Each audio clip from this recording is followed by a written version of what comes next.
ازيكم عاملين ايه؟ يا رب تكونوا بخير. حكايتنا النهاردة حكاية حقيقية واقعية بنحكيها لكم للعبرة والتعلم والموعظة، وفي انتظار نصائحكم القيمة لشخصيات القصة. أنا وردة، عندي 26 سنة، متجوزة من سنتين، وجوزي قاعد معايا سنة واحدة بس. بعد الجواز وسافر على برا مصر عشان يشتغل، يعني علشان احنا كانت الحالة المادية مش كويسة، وكمان كان نفسنا أو بنحلم حتى قبل ما نتجوز.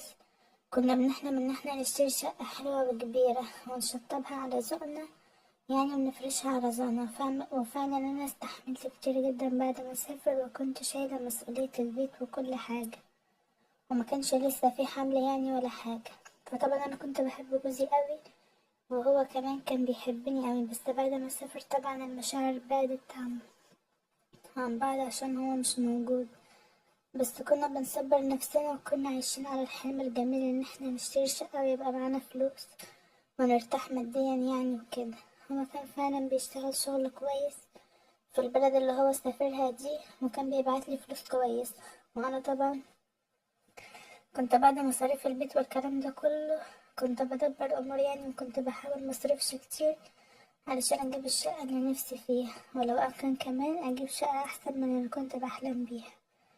وفعلا ابتديت احوش من الفلوس اللي بيبعتها لي كل شهر. طبعا بحوش، وطبعا كان بيكلمني على طول، وكان يعني بيطمن عليا وكده، وكان بيقول لي ما تحرمش نفسك من اي حاجه، ولو انت عاوزاها تيجي، وانا عارف ان انت مستحمله معايا وعايشه لوحدك والكلام ده وكده. وانا طبعا من حبي فيه كنت يعني ساينة كل حاجه بينا الصراحه يعني. ولكن بعد فتره من السفر ابتدت مكالمته معايا تقل، وابتدى ان هو كمان يبعت فلوس كويسة. بس انا كنت ببقى محتاجة حاجة تانية، محتاجة حب، مشاعر، حاجات حلوة.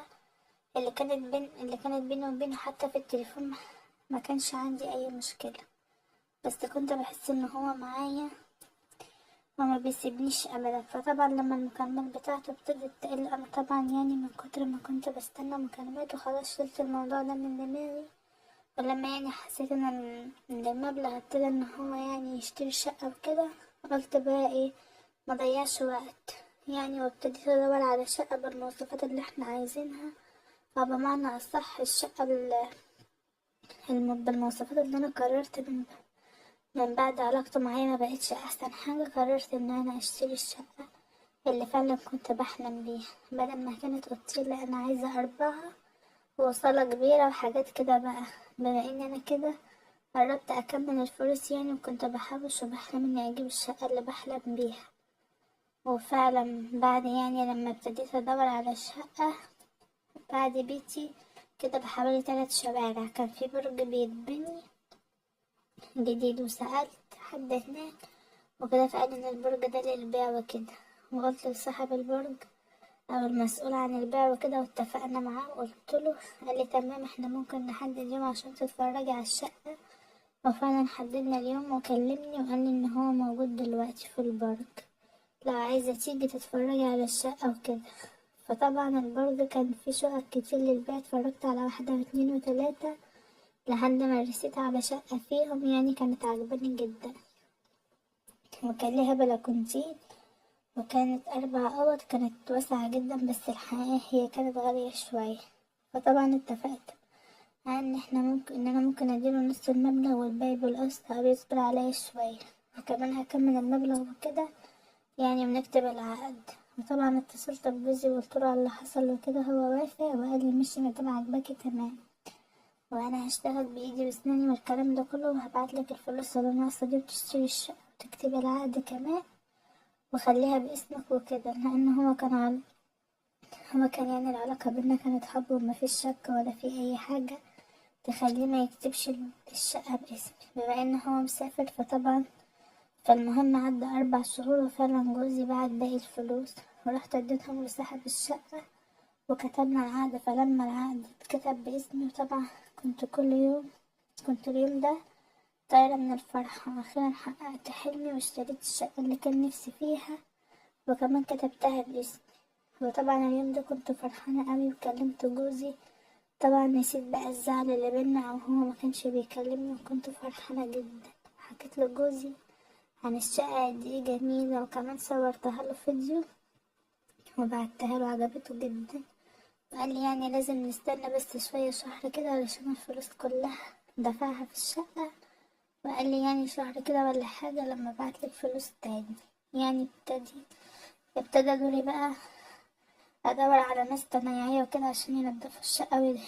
قلت له انا مش هعرف اعمل الحاجات دي، وخليها لما انت تنزل. فقال لي لا، انا عاوز انزل على الشقة الجديدة على طول، مش عايزة اروح البيت القديم ده، وعايزة ارجع الاقيها جاهزة. فقلت له انا مش هعرف اتعامل مع الصنايعية والحاجات دي. قال لي الموضوع سهل وبسيط، انتي بس هتروحي مثلا هتكلمي حد يوصفلك مكان صنايعية وارقام تليفوناتهم وهتكلميهم. وطبعا سمعت كلامه، وفعلا بعد ما استنينا شوية الفلوس اتجمعت تاني معايا، ابتدى يبعتلي فلوس. فكلمت واحدة صاحبتي وقلت لها اني عايزة صنايعية يعني يجوا يدهنوا لي الشقة وكده، لان الشقة كانت جاهزة على كل حاجة الا النقاشة يعني وشوية حاجة في السباكة وكده. فطبعا قالت لي طب انا هكلم جوزي ويشوف لك الموضوع ده. قلت لها ماشي. وفعلا تاني يوم كلمتني وقالت لي ان جوزها جاب صنايعية كويسين وكمان فاضيين، وهيجي يبصوا على الشقة ويشوفوها هتتكلف كام وهتحتاج ايه وكده. فانا قلت لها ماشي. وقالت لي تحبي اخلي جوزي يتابع معاكي الصناعية وكده. فانا اتكسفت بصراحة، قلت لها لا، انا جوزي معايا على التليفون ولو في اي حاجة على طول. وفعلا ادتني رقم الصنايعية، يعني الصنايعي اللي هو هيجي يبص على الشقة، وكلمته فعلا في التليفون وحددنا ميعاد عشان يجي يقيس الشقة ويقولي هتتكلف كام وكده. وبعديها بكام يوم كده كلمني وقال ان هو عايز يجي دلوقتي يتفرج على الشقة عشان هتحتاج ايه وهتتكلف كام علشان يبدأ الشغل فيها وكده. في الوقت ده جوزي فضل حوالي شهرين وينزل اجازة، فطبعا يدوب الشقة تخلص وكملت انقل الحاجة بتاعتنا واجيب الحاجات اللي ناقصة. وطبعا انا اللي كنت بتعامل في كل حاجة، وانا الست والراجل في كل حاجة. انا اللي كنت مسؤولة عن الحاجة وانا اللي بحاسب والكلام ده وكده. المهم لما جه الصنايعي عشان يتفرج على الشقة، هو كان شاب طويل وعريض وشكله زي اللي بيلعب حديد، بيروح الجيم، وجسمه رياضي وكله عضلات. وأول ما دخلنا الشقة وكده كان لوحده وقعد يقيس في الشقة، وقال لي بسم الله ما شاء الله الشقة جميلة. بس وهو بيتكلم لاحظت ان هو مركز معايا قوي ومركز مع كل حاجة فيا وكده. طبعا انا اتكسفت يعني كده واتضايقت في نفس الوقت، بس مش ما شغلتش بالي، قلت هو عادي يعني متعود على كده وبيعمل شقق كتير فعادي ما احطش في دماغي يعني. المهم اتفقنا على كل حاجة، وقال لي ان هو هيجيب 3 صنايعية معاه كمان يعني علشان يلحقوا يخلصوا. فطبعا انا قلت له يا ريت عشان ما فيش وقت. فقال لي حاضر، وديت الفلوس تحت الحساب وجاب حاجات وكده. وطبعا تاني يوم بدأ الشغل في الشقة، وانا ما كنتش بروح في الاول لانهم رجالة هناك ومش هينفع اروح لهم واكون موجودة. وكانوا موجودين وكنت ببقى قاعدة في شقتي بتابعهم بس بالتليفون والاخبار ايه والكلام ده كله. وفي يوم كنت وانا قاعدة لقيت الصنايعي بيكلمني، كان اسمه سعيد اللي هو جاب شاف الشقة ده. لقيته بيكلمني وبيقولي يا مدام عايزين بس حضرتك تيجي تبصي على حاجة في الشقة قبل ما نبدأ شغل فيها. فقلت له طب خلاص ماشي، هاجي ابص على الشقة وابص على الحاجات دي. وفعلا في اليوم ده رحت الشقة، ولما قعدت لقيته يعني بيقول ان في مكان كده هو بيفكر يعمل فيه ديكور معين، فكان عايزني اشوف صورة الديكور. وطبعا عجبتني جدا الديكورات اللي انا شفتها، وقلت له انا موافقة. وابتدى شغل فيها. بس انا اليوم ده لاحظت ان التلاتة بيبصوا عليا وعينهم مش بتتشال من عليا خالص. وفي الوقت ده انا حسيت ان قد ايه حلوة وقد ايه جميلة جدا والحاجات دي كلها. وفي حاجات كده ومشاعر ابتدت تتحرك جوايا، بس كنت برجع وبقول لا استحالة اعمل كده وما ينفعش طبعا وكده يعني. وقعدت معاهم شوية، وبعد كده وانا مش لقيت سعيد بيقولي معلش بس هو احنا مش لاقيين مطعم نجيب منه اكل يعني وكده، فلو تعرفي مكان ممكن تعرفينا عليه نجيب منه اكل. طبعا انا اتكسفت لاني كنت اسمع لما يبقى فيه صنايعية شغالين في الشقة او في البيت اصحاب البيت هما اللي بيجيبوا الاكل وكده. كل ده جوزي ما قاليش على الحاجات دي. طبعا انا اتكسفت، فقلت لهم لا ما يصحش، انا هروح اجهز لكم اكل واجي على طول.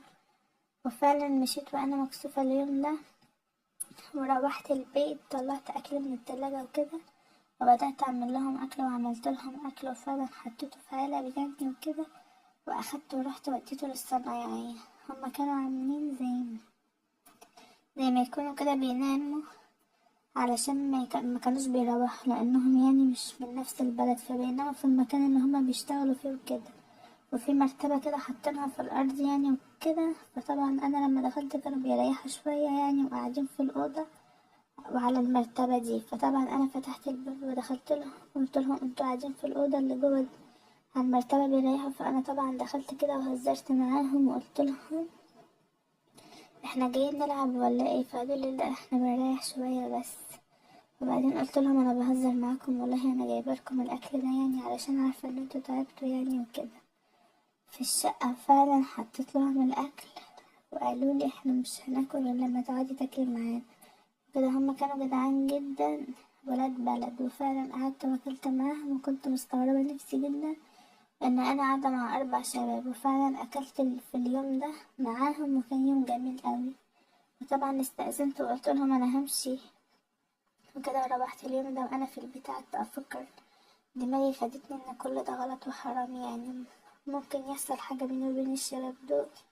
طبعا انا كنت برجع عن الفكرة دي خالص، بس واحدة ست وجوزها مسافر بقاله 3 سنين يعني بعيد عن مراته. طبعا المشاعر كلها بقت مش قادرة اسيطر على اعصابي وكده. فقررت ان انا اروح لهم تاني يوم بالاكل وكده. وفعلا تاني يوم جهزت غدا كويس قوي، واخدته ورحت لهم تاني عشان اديلهم الاكل. بس في اليوم ده رحت لهم لقيتهم بيشتغلوا، فقلت لهم سيبوا اللي في ايديكم يلا علشان نتغدى مع بعض وكده. فطبعا انا خلاص اتعودت او حبيت فكرة ان انا اتغدى معاهم. وفعلا قعدنا نتغدى وقعدوا يضحكوا معايا ويهزروا معايا. فلقيت سعيد ده بيقولي على فكرة يا مدام انتي زي القمر ودمك خفيف يعني وكده. فقلت له انتوا كمان شباب زي الفل، وانا والله حبيتكم. فطبعا ابتدت بقى النظرات والحركات. فقلت لهم يلا بقى انا هسيبكم وامشي. قالوا لي لا خليكي قاعده معانا شويه. طبعا انا ما قدرتش، فقلت لهم طب خلاص هقعد معاكم. طبعا كانوا شغالين وانا بتفرج عليهم، بس عارفين بقى شباب طول بعرض كده. فطبعا انا مش عارف اعمل ايه. لقيت سعيد نزل وقال لي عايزه اقول لك كلمتين بس في الاوضه. فطبعا دخلت معاه في الاوضه، ولما دخلني لقيته قرب مني كده وبيحضني، وقال ان هما معجبين بيا يعني وكده. أنا قلت له إيه اللي انت بتقوله ده؟ ما يصحش كده. فقال لي انا عارف ان احنا كمان عاجبينك وكده. وفعلا ابتدى يحسن من تجاوزاته وهو بيعمل معايا كده. لقيت الشابين التانيين دخلوا علينا وشافونا بالمنظر ده، طبعا شباب ولسه ما اتجوزوش يعني. فطبعا لقيتهم كلهم ملمومين حواليا. وفعلا انا خلاص ما بقتش قادرة يعني اسيطر على نفسي. وفعلا اليوم ده لقيتهم هما التلاتة ابتدوا يتعاملوا معايا، وانا ما كنتش حاسة بنفسي ولا حاسة بأي حاجة. وفعلا التلاتة مع بعض اتعاملوا مع بطيخة واحدة، واحد ورا واحد قدام. فطبعا انا كنت في دنيا تانية خالص، عمري ما عملت كده مع جوزي وكده يعني. وكمان 3 مع بعض، فالموضوع كان حلو قوي، ما كنتش مصدقة نفسي. فضلت معاهم كده لحد ما خلصوا الشقة. كل يوم كنت بروح واديلهم الاكل، وكان بيحصل بينا الموضوع ده لحد ما خلاص قررت، خلاص اتعودت على الحاجات دي، لان انا كنت محرومة منها بقالي فترة كبيرة جدا. وكنت مبسوطة جدا باللي بيحصل بيني وبين التلات شباب دول.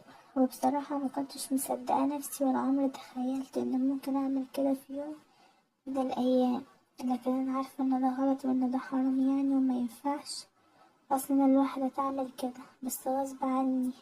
ويعني الظروف كانت أقوى مني كمان، وسفر جوزي. وكمان كان الموضوع بسيط وسهل، شباب شغالين في الشقة، والموضوع ما كانش فيه أي مشاكل خالص ولا أي قلق، وكنت مطمنة.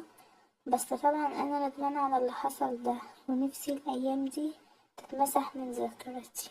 وبكده قصة النهاردة تكون انتهت. ياريت نكون اتعلمنا من القصة دي وناخد منها عبرة ونتعلم من أخطاء غيرنا. وياريت لو عجبتكم تدعموني باللايك وتشتركوا في القناة وتفعلوا زر الجرس عشان يوصل لكم كل جديد.